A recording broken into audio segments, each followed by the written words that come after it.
Vamos para uma conversa muitíssimo interessante, e eu diria mais que interessante, muito útil.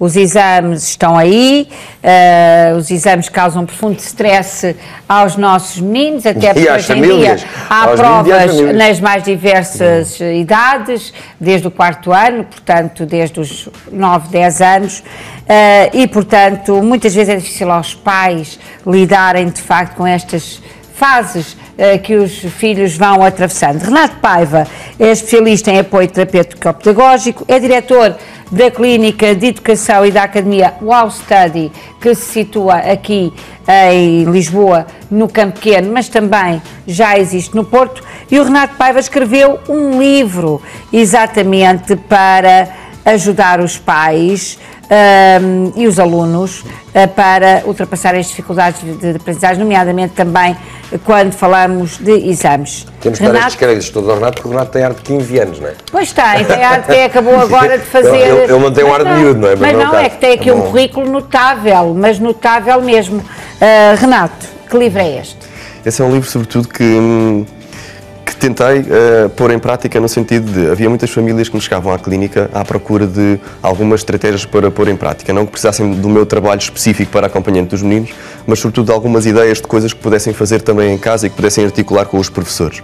E muitas das vezes, para além do meu apoio, quando chegavam à clínica, tinha sempre muita dificuldade em delegar em bibliografia que pudesse complementar o que eles vieram comigo estar, que fosse mais de um âmbito parental, não fosse apenas técnico de explicar cientificamente quais são as dificuldades de aprendizagem ou o que seja, mas que fosse mais útil para qualquer leigo perceber o que é que eu posso fazer quando o meu filho tem dificuldades de concentração, ou dificuldades de leitura, ou dificuldades a relacionar-se com os professores, entre outras. E, de facto, foi um compilar de muito tempo de conversa com os pais e também, sobretudo, de ajudar, junto da clínica e dos elementos que a compõem, formarmos uma panóplia de 300 e qualquer coisa páginas de estratégias que possamos facilmente dar aos pais e aos profissionais, não só aos pais, mas também aos professores e aos educadores, que permitam, sobretudo, prevenir dificuldades na escola. Dificuldades vamos ter sempre, não é? Portanto, mesmo os bons alunos vão tendo dificuldades ao longo do percurso escolar. Mesmo os que gostam de matemática, há partes específicas da matemática que têm mais dificuldade e, portanto, conseguem superar. Há outros que não têm essa capacidade, ou seja, de autonomamente conseguir encontrar estratégias para superar as suas dificuldades, e aí têm que ter uma ajuda externa, seja ela parental, profissional ou, eventualmente, uma terapêutica. Ou as três, porque os três, também, de facto, muitas vezes, eu fui professora durante 20 anos, tinha muito a ideia que muito trabalho que nós fazíamos na escola era estragado ou não era seguido em casa. E, portanto, é muito importante que se perceba que a educação é um ato conjunto, global e solidário entre a escola e a família e, naturalmente, todos os outros técnicos envolvidos. E às vezes, mas também há casos ao contrário, né? Também há casos em que as escolas é que estragam os... Também há, mas enfim. Também há vários casos. Então não há. Portanto, temos que estar unidos, e eu, enquanto pai de 4, faço sempre esse exercício com os professores dos meus filhos. O que me pareceu no livro, e me parece-me fundamental, é a fácil leitura que este livro tem. Ou seja, eu dei agora uma primeira vista, já foi o meu primeiro contacto com o livro, mas está separado por quadros e rapidamente percebi a causa e a consequência. Exatamente, ou seja, e isto é muito bom.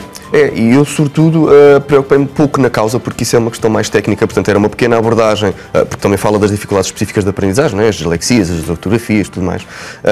Contextualizei ligeiramente e depois incidi, foi muito também do meu esforço em estratégias que os pais pudessem fazer. Coisas práticas. Coisas práticas e coisas palpáveis, porque, repare, muitas das vezes o que nós fazemos em consultório, em termos terapêuticos, também é possível de se fazer em casa.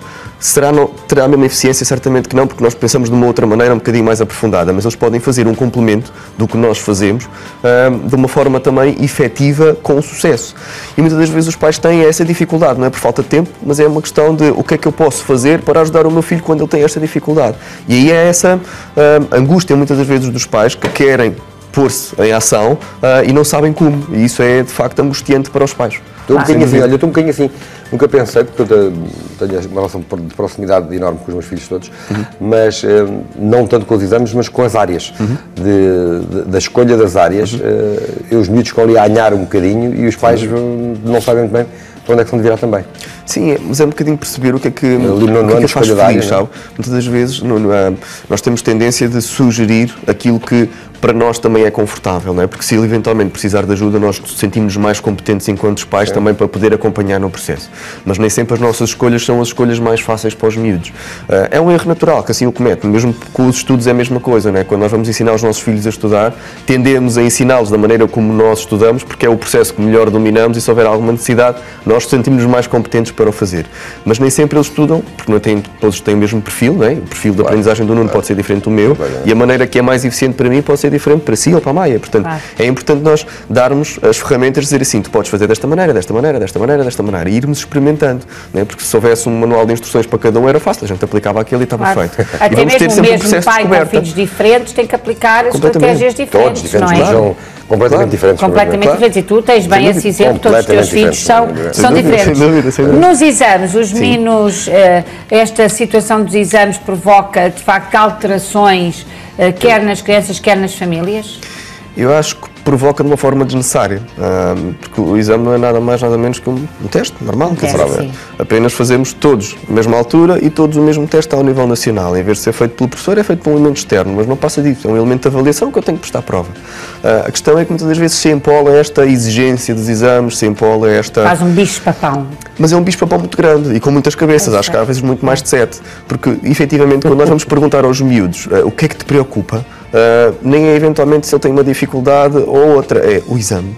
Mas porquê que o exame me preocupa? Então, porque toda a gente fala nisso, toda a gente diz que é difícil, e depois quando o miúdo passa pelo processo de experimentar fazer um exame, afinal isto não foi assim tão difícil, afinal não era assim tão complicado, e desmistifica um bocadinho isto. Eu acho que se constrói uma ideia muito errada da questão do exame, para mim desnecessariamente, que não só atrapalha os currículos e os professores, porque parece que funcionam apenas em função do exame e não em função de uma aprendizagem que devia ser mais efetiva em sala de aula. Contínua, a avaliação contínua, que é fundamental, não é? Claro, e depois a questão é, eu tenho que apressar a matéria, eu tenho que consolidar mais esta ou esta área, porque isto vai sair no exame.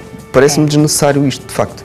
E depois também os pais, que colocam demasiada pressão, olha, tens que estudar porque vem o exame, porque se o exame parece que fosse assim uma coisa Mas Renato, é absolutamente natural, porque nós pais tivemos exames pesadíssimos, em que havia de facto o espectro do papão no exame. Era profundamente seletivo os exames no nosso tempo. Portanto, nós também passamos aos nossos filhos um pouco a experiência que tivemos, claro. Não é? E, portanto, os pais também ficam muito ansiosos, porque também vão se lembrar daquilo porque passaram, não é? E, portanto, às vezes aí os pais não ajudam. Os pais tentam sempre dar os inputs das suas vivências. Sem dúvida. A questão é que... Na minha opinião, o exame só ganha esse estatuto de bicho-papão quando há uma má preparação de toda uma estrutura familiar, porque se o aluno, durante todo o ano, for um aluno equilibrado e souber que tipo de preparação, dependendo da idade, pois eu ia dizer isso, mas dependendo da idade, que tipo de autopreparação é que tem que fazer, ou que tipo de preparação é que os pais podem ajudar a fazer, e aqui depende da idade de cada um e a que nível é que eles já estão. Se durante todo o ano correr assim, depois quando chegar ao exame, é bem como o Renato estava a dizer, é para dizer só mais uma prova. Agora, muitos dos pais também andam distraídos durante todo o ano, e depois acham que o exame é a bandeira de salvação e colocam essa pressão em cima dos miúdos, não é? Mas também às vezes há alguns casos que são mesmo, não é? Porque há aqueles casos intermitentes, não é? E agora o exame tem um peso, há uma forma de 30%, eles acham que é efetivamente aqui, já que estamos ali na corda da bamba, tu precisas mesmo tirar boa nota para conseguir salvar o ano. Mas isso costumo dizer que Portugal tem de facto muitos alunos, mas tem poucos estudantes. E de facto isso acontece. Portanto, há pouca gente efetivamente a estudar bem ao longo do tempo e de forma consistente. Quem o faz e sente-se bem preparado, não tem ansiedade, não tem nervosismo, não tem grande preocupação em ser o exame hoje ou daqui a uma semana. Porque sente-se preparado e isso de facto transmite uma confiança. Exatamente, aqui ou ali. Quando geralmente se trabalha em função de um elemento de avaliação que parece altamente decisivo. E repare, dos exames que nós temos, quais são aqueles que possam ser muito decisivos ou condicionantes da vida dos miúdos? Quase nenhum. Não é? Eventualmente, mesmo os do 12º ano, mesmo que as coisas não corram bem, não é tão dramático assim, eventualmente voltar a repetir um ano ou eventualmente voltar a fazer uma melhoria de outra na segunda fase. Até porque eu digo isso aos meus filhos, eu já não apanhei esse tempo, apanhei, mas passei à reserva territorial. Passei, mas porque passei. Fui apto e passei à reserva territorial. É chato. Mas tive pena. Mas na verdade, não há tropa, não é? Os miúdos hoje, pelo menos os rapazes, já não têm tropa. Antigamente, tu entravas no mercado de trabalho mais tarde, porque havia 2 anos de tropa e até 3. Exatamente. Hoje em dia já não há esse tempo. Portanto, se este tempo puder ser utilizado para entrar no mercado de trabalho um bocadinho mais tarde do que os outros miúdos, mas perder ali 1 ano ou 2, desde que isso sirva para encontrar o caminho da felicidade, isso é que é importante. Não é? E eu às vezes nem sei se é perder, muitas vezes acho que é ganhar. Porque há bocadinho falava na questão das orientações e das escolhas. Então, muitos dos miúdos, quando têm de fazer escolhas, seja no nono ano, seja eventualmente no 12º, muitos deles têm uma ideia ainda indefinida do que querem fazer. Casos que têm corrido muito bem do conhecimento que temos a nível geral, é, por exemplo, dos miúdos que quando não têm essa percepção tão nítida, iniciam o mercado de trabalho e vão fazer experiências de trabalhar no 12º ano, portanto, durante um ano, e depois têm uma percepção. Ok, isto se calhar é mais duro do que eu pensava, eventualmente dá-me jeito, ou é mais interessante para mim fazer arranjar outras ferramentas para poder ter uma noção, porque acho que muitos dos miúdos chegam ao final, até mesmo do próprio ensino universitário, sem pouca percepção do que é trabalhar. Sem pouca vida, sem pouca experiência do que é que vai acontecer durante quando ele sair da escola, né, e passar para uma vida ativa em termos profissionais. E isso eu acho que é uma experiência pelos quais todos devíamos passar. Podemos, obviamente, não ter a necessidade de fazer um interregno de um ano para poder ter essa experiência. As férias são uma boa oportunidade para fazermos pequenas inserções nesse tipo de sentido e termos a percepção. E muitas das vezes, repare, estamos a falar em férias que são quase, às vezes, 3 meses e meio, entre 6 meses e meio, às vezes até 4 meses. E é um tempo enorme. Até porque muitas das vezes o próprio quebra de ritmo de trabalho em termos cognitivos depois demora muito mais a salientar e, portanto, de facto não é por acaso que os países nórdicos não têm pausas tão grandes, têm o mesmo tempo de pausa, só distribuídas mais equitativamente durante o ano, faz muito mais sentido do que depois chegarmos aqui a junho e final. A verdade é que também nestes períodos de interrupção letiva ou de férias não há, de facto, ofertas para que os alunos possam ter esse lado, essas ferramentas práticas, o que é, de facto, uma pena. O que é que o meu filho Gonçalo vai fazer? Sim, mas foste tu que as criaste. Mas é uma questão, não é uma questão massificada, não é? De facto, são pequenos nichos de quem pode. Não é quem pode. O meu filho Gonçalo está com este problema no 10º ano agora e não é de forma nenhuma um castigo, não tem que ser visto dessa forma. Eu fui muito atrás, foi disso que você está a dizer. Vai ter uma experiência nas férias para perceber que o mercado de trabalho futuro, o que custa cumprir outras coisas, tem que se municiar, tem que se apetrechar com melhores ferramentas, ou não, isso ele decidirá. Mas vai um mês para os bombeiros voluntários, vai fazer bem, vai fazer lindamente. E os bombeiros voluntários, qualquer adolescente pode ir para os bombeiros voluntários. Perfeitamente. Os quartéis estão abertos, são necessários e dali só vão trazer bons valores, seguramente. É verdade, não é? Verdade. E, portanto, às vezes os pais também não se procuram. Esse discernimento. Mas o que eu digo é que podia haver programas complementares para serem implementados durante estes períodos de ausência letiva, de interrupção letiva, que pudessem estar ao dispor dos alunos e das famílias para os alunos poderem de facto ser encaminhados nesse sentido. O meu filho também fez Summer School, também fez, mas foi tudo coisas, não foi o Estado que providenciou, não foi o sistema educativo. O teu filho é um Beto, não é? É um Beto. O teu filho faz Summer School, o meu vai para os bombeiros voluntários, há uma diferença. O meu foi para a Escócia, foi para a Scotland, há uma diferença. Mas foi treinar o inglês, também é muitíssimo importante, como sabe, é uma belíssima ferramenta. O único inglês que ele aprendeu foi de praia, de engatar. Ora, muito bem. Deixe-me perguntar ao Renato qual é o enquadramento deste livro no sentido de idades. Que idades é que temos aqui contempladas neste livro? Eu acho que desde os 3, 4 anos, a partir daí. Desde o pré-escolar? Sim, porque insisto muito também nos pequenos sinais de alerta que possam ser indiciadores de alguma preocupação. Não é que aqueles pequenos sinais sejam efetivamente materializados em dificuldades futuras, porque às vezes são sinais comuns a outras necessidades, mas de facto são pequenas pontos de interrogação que nós devemos ter atrás da orelha, de facto, para podermos acompanhar com alguma cautela e algum interesse.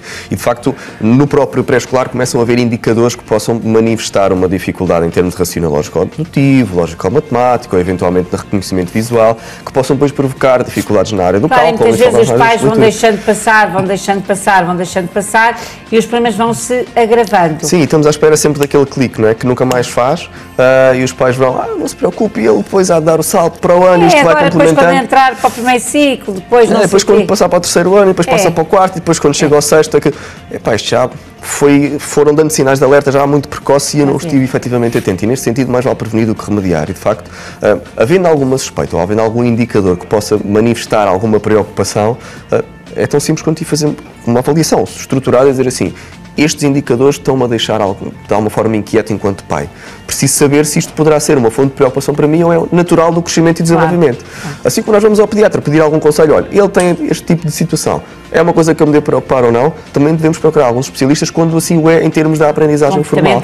Claro que porque quando são detectados de forma mais precoce, causam muito menos angústia para os miúdos, muito menos angústia para os pais, sobretudo muito menos sofrimento em termos diários. Porque os miúdos, quando começam a consolidar... Começam a ficar muito mais integrados. Não, porque muitas vezes os meninos, quando têm aqui algum problema, algum handicap, acabam por ficar mais ostracizados, menos envolvidos no grupo. É uma coisa que vai crescendo, em vez de comatar logo à nascença, vai crescendo. E depois é um enraizar de uma descrença no próprio, não é? Eu não sou capaz disto porque tenho uma dificuldade e então eu não tenho a dificuldade, eu sou assim. E este enraizar de eu sou assim é que depois é muito perturbador até para a própria autoestima do miúdo, não é? Portanto, começamos logo aqui neste livro na pré-primária, portanto nos 3, 4 anos, e vai até mais ou menos que idade? Eu diria até a universitária, porque enquanto somos estudantes e somos estudantes ao longo da vida, podemos ter estratégias para poder melhorar a nossa competência no aprender.